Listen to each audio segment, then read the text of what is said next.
Hello people, this is just a quick retro album review of the album that I promised you on the Terence Trent D'Arby video that I made a couple of days ago. It is this album here, which is Wings Over America. Wings were Paul McCartney's new group. Okay, this is the triple album as it came out in 1976. I got this as a child, but it's in storage somewhere and I lost it or something. But this is one I found in a second-hand charity shop. Okay, it's fairly topical to review this album really, because this CD, this is the 2013 remaster. It was released a couple of months ago, and I've been meaning to do this review and then putting it off. So yeah, if you go onto SoundCloud and follow Paul McCartney, you will find excerpts of this that you can listen to for free. You can't download it, I don't think, from there for free anyway. You have to go onto iTunes or something, or better still, buy the CD and then moan to people like Apple because of the fact that they get rid of optical drives on their computers, so that you can't readily rip them onto an iPod or something. But yeah, get the CD, buy either the vinyl retro or the CD, people, and don't listen to downloads. Downloads will just get lost in your hard drive and you'll forget you ever got them.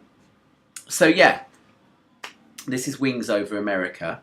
Okay, I'm going to talk really about sound quality issues with it, both with the album itself, how it was recorded, and also any slight differences that there are between the CD and the new remaster.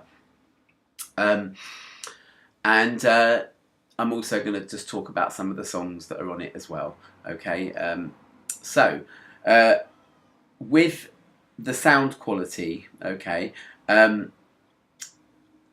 there was a bit of a trend in the 1970s to record live albums as they were, so as the musicians were standing on the stage. Okay, that doesn't mean that they didn't resort to getting the things back to the studio and thinking, blimey, that wasn't a particularly good guitar solo, you know, we'll wipe that and do that again. I'm sure they did that, but the intention was to place the band members as they would have been on the stage. Okay, that has implications here. Okay, because the personnel here, and I'll just talk about the core personnel. There was a horn section as well, but the core personnel: Paul McCartney, obviously, on vocals, bass, piano, and acoustic guitar. Linda McCartney on vocals and keyboards. Denny Laine on vocals, electric guitar, acoustic guitar, piano, bass, and a gob iron, which is something that you play by putting it in your mouth. It's a nice title for it there. Jimmy McCulloch, vocals, electric guitar, acoustic guitar and bass, and Joe English on drums and vocals. Okay, so yeah, as you listen to this album, you will notice that Paul McCartney, for example, will stop playing his bass guitar and he will go to his piano and start singing. When he goes to his piano is slightly to the right of the stage, and you will hear him singing from the right. Okay, normally vocals and bass and kick drum tend to come from the centre. Okay, so so straight away you can actually imagine that stage in your mind. Okay, they do you know, the other musicians do bits of swaps around and stuff like that as well. I'm not quite sure which songs, because I can't remember offhand, but Jimmy McCulloch will put his guitar down and play bass. Okay, when Paul's at the piano, Denny Laine will take this very monstrous looking twin neck guitar here off, and he will go on to bass. Okay, and the bass will come from the centre, yeah, and Paul's piano somewhere over here. It's not very clear from this diagram here, but yeah, so that is sort of the sort of thing to look out for. Jimmy McCulloch, his guitar style was very bluesy and very emotional, and absolutely charged with energy. Okay, and he tends to always come from the left. Okay, the slight anomaly in when he comes to the front to sing "Medicine Jar," which is a song that he co-wrote about not getting into excessive drug use, which was a bit of a shame, really, and rather ironic, because sadly he died from heroin 2 years after this album was made. Really, really sad. But yeah, he comes to the centre to sing "Medicine Jar," and funnily enough, his guitar is over on the left. So it makes him sound rather big. Okay, but Denny Lane, for his great big, twin-necked 12-string and 6-string guitar, doesn't actually shine as much on this album as Jimmy McCulloch does for his guitar work, at any rate. Okay, the other musician that really shines out on this album is Linda McCartney. No, it isn't. It's the drummer. Okay, and this kind of relates to the second sort of major issue of sound quality on here. Okay, and that is the dynamic range. Okay, his drumming here is absolutely 100% sort of energy. Okay, as far as I'm aware, he doesn't sort of say a word to the audience or anything like that. So he's very much in the background, but his drumming is it's really on the money. It's fantastic, and there are two kinds of drummer really. There's the live drummer and the studio drummer, and the studio drummer will be specifically trained to make it sound like they're really going for it, but actually they're very carefully keeping their levels down to a level that is more easily recorded onto either digital or tape media, to not go over the sort of red line for recording levels and distorting. But Joe English is really going for it on here. Okay, and that really brings me on to this dynamic range thing, because it's for me it's fantastic, because it begs you to turn it up. Most albums these days beg you to turn them down because of the loudness war, which seems to me to be defeating the object of ever recording anything in the first place, because you want people to hear it loud and you want them to be able to bear it loud. Okay, as soon as you turn this up, all those stereo issues really sort of snap into focus. Okay, it's a little bit flat with the volume down.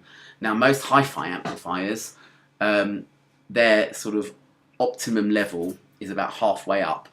Okay, and if you turn this up slightly above that, you will get all that goodness from here. Okay, when Paul is playing solo on the piano, it's quiet. When he sort of is joined by the rest of the band, it's loud. When if he's just playing and then suddenly the bass comes in, and for a build up, you've got somewhere between the two, and that is how it should be, my friends. Okay. Unlike poor Emily Sandé, I love Emily Sandé. She sings some lovely songs and everything.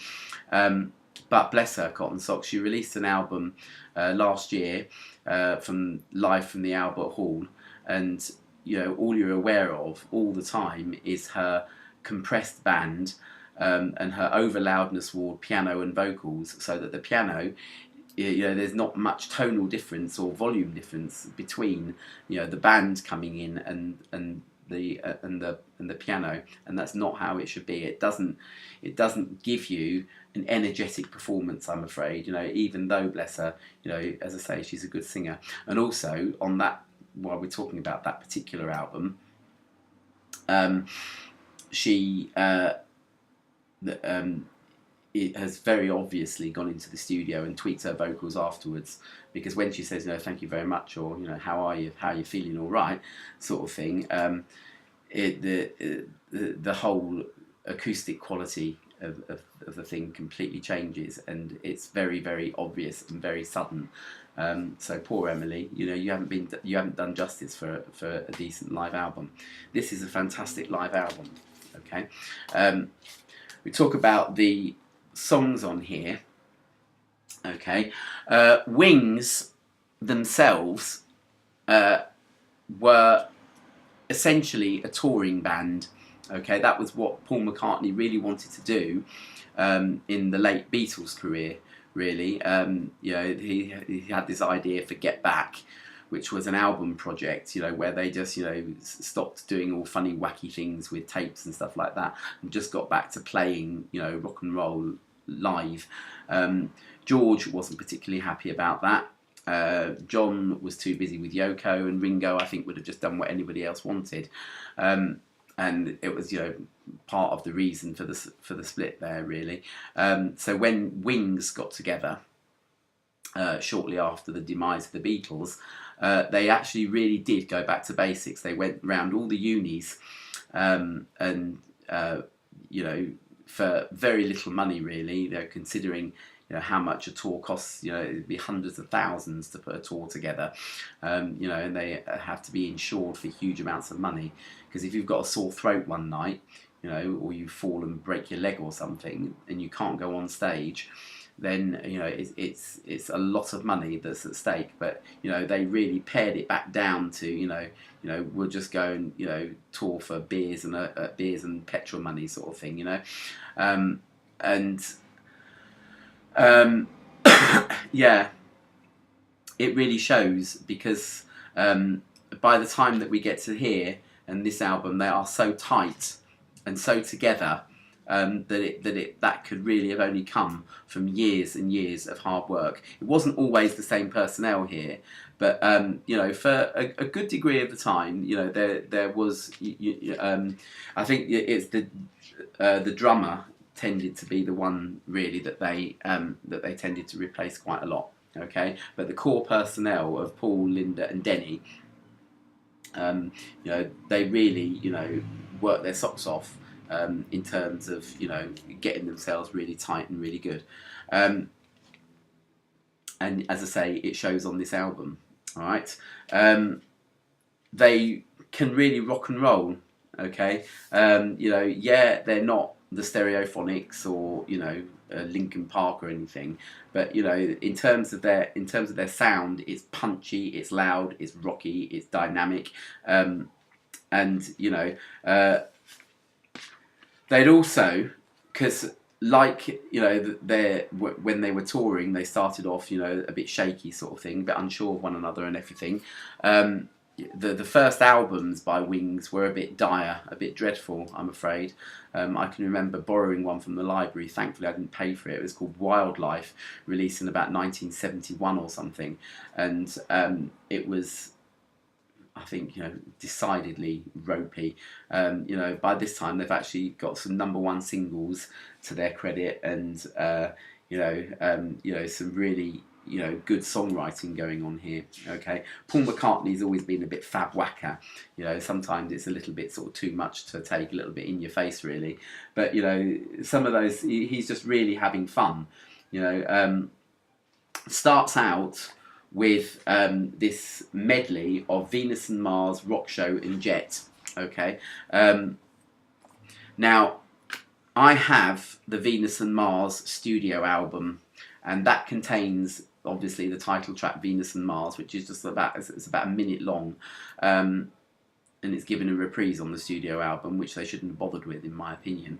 But Venus and Mars and Rock Show both come from the Venus and Mars album, okay, and both of them, I've got an American pressing of it, and I'm not really 100% sure that it was, you know, that it was pressed particularly well. I wonder whether or not the British pressings are better, but the sound quality on it is, you know, turn it down, please. You know, really, it's really hot. But also, you know, the recording of Rock Show on there just really doesn't do justice to the fact that this was a good band who actually went round touring places, you know, and playing these things live. You know, Rock Show on here, on this album, just goes to show how at home the song was there, because it's a million times better on this. Okay, Paul McCartney does stupid voices in the breakdown in on the studio version, and you know he's actually got a very controlled sort of sing come shout sort of thing for when he wants to get sort of really you know, into it and really emotional and what have you. And you know, that's what he does on here. Other good numbers to look out for. If I was talking about a magical musical moment, I would say Maybe I'm Amazed. It was a single. I'm not really sure when he did it, because I haven't got any other albums with it on apart from a greatest hits compilation somewhere, but I haven't got any original albums with it on. And yeah, Paul's voice in it is so emotionally charged that, you know, the lyrics aren't really all that much to write home about, but it's just fantastic. And the chord sequence, the way, you know, the chord patterns and stuff, it's just one of those songs that wants to go on and on and on forever. And Jimmy McCulloch's guitar work here, as I say, I mean, he's a real hero of this album. He's fantastic. You know, this really sort of wailing blues guitar that's so charged up with soul, and you know, it's just delicious, and it's amazing on here. So Maybe I'm Amazed for me is one of the magical musical moments. It's a really standout track. We've got songs, because like I always think that you know, these sort of mega bands, they have like three, like a trilogy of really good albums, you know, and the other albums they're either leading up to or they're not really on the money anymore. For Paul McCartney, it was Band on the Run, Venus and Mars, and Wings at the Speed of Sound, which was the 1976 album. That contains, you know, really great songs like, you know, for me, Silly Love Songs, which are, you know, again, it's not a particularly, you know, amazing lyrics to write home about, but the arrangement of it is just so delicious. And I can remember hearing that as a tot, you know, about 7 years old or something on the radio, and just thinking this is great. And then, you know, when I was older, finally realising, oh God, that was Paul McCartney and Wings, and it's still fantastic. You know, it's, you know, and it's brilliant on here.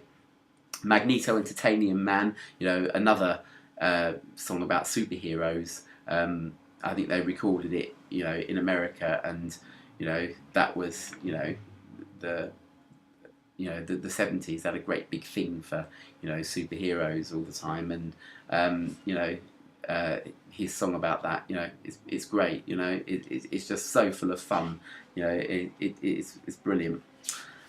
Where else am I looking at? That's you know, obviously the classics like Band on the Run, really good. He does a couple of sort of early-ish sort of things that sound like B-sides for his encore. By the time that, you know, he's gone through most of his big hits, you know, so he's sort of stuck for his, you know, for the encore, you know, what should we do sort of thing. So he does a song called Hi Hi Hi and a song called Soily, both of which, you know, are really great songs to end on.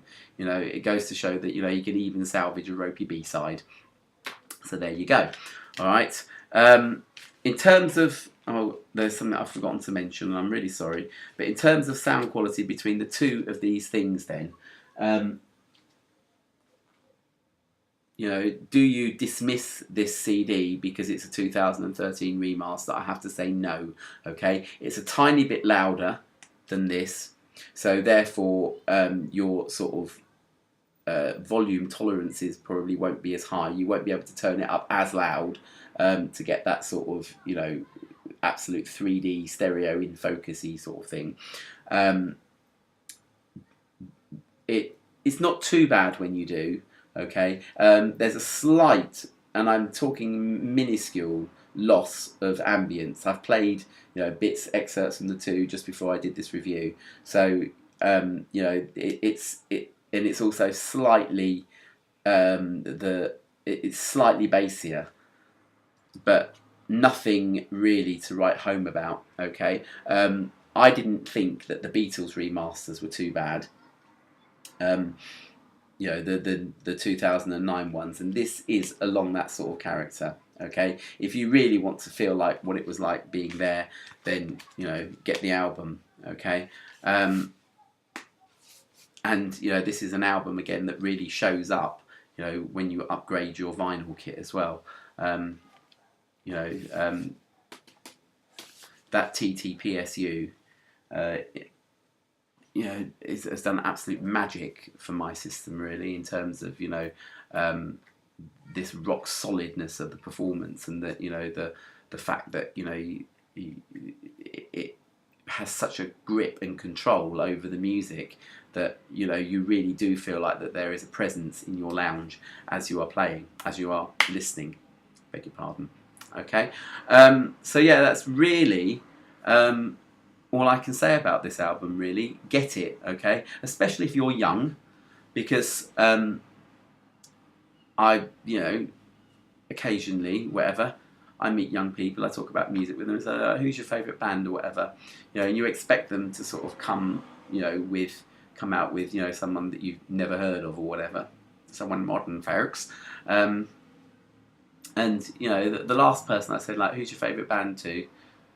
Guy about 20 odd said The Who, you know, and it's sort of, you know, you just think, well, actually, you know, there's a whole young generation here that actually cannot stand. And, you know, I've had, you know, other conversations where people, you know, have said to me, yeah, I cannot stand the stuff that's in the charts at the moment. You know, I really can't. And, you know, again, you know, what do you like? I like musicals, you know, and, you know, fair enough. You know, that's not necessarily my bag, but it is showing that we've got this whole younger generation that's looking back for their musical taste. Okay, and for me, you know, knowing the wealth of good music that, you know, that is around out there, it's a wonderful thing, really. So young people, in particular, if you've never heard too much of Paul McCartney and Wings, do get this album, and don't worry if it's a CD, because the sound quality is good. Alright? Okay. I will see you later. That was 22 minutes 45 seconds. Brilliant.